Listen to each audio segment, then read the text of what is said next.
अस्सलामुअलैकुम वरहमतुल्लाहि वबरकातुहू। खुश आमदीद। उस चीज़ का नाम बताएं जो ज़िंदा हो तो दफना देते हैं और मर जाए तो निकाल लेते हैं।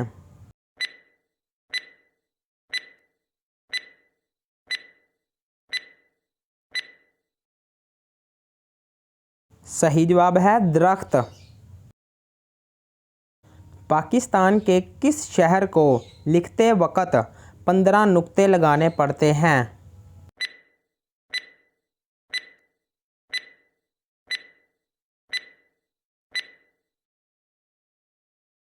सही जवाब है पाकपतन शरीफ। इंसान के जिस्म में वो कौन सा हिस्सा है जो सारी ज़िंदगी एक ही साइज़ का रहता है?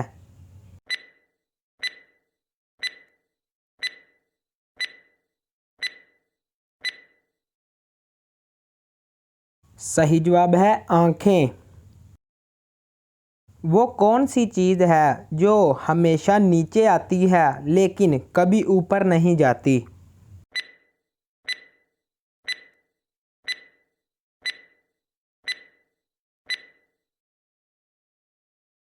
सही जवाब है बारिश।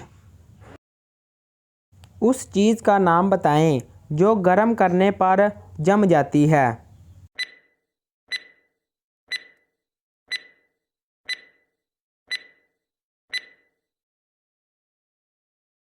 सही जवाब है अंडा।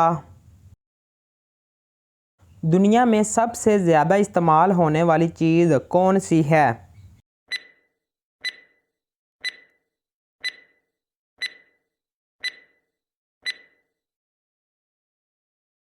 सही जवाब है पैसा, मनी, लक्ष्मी।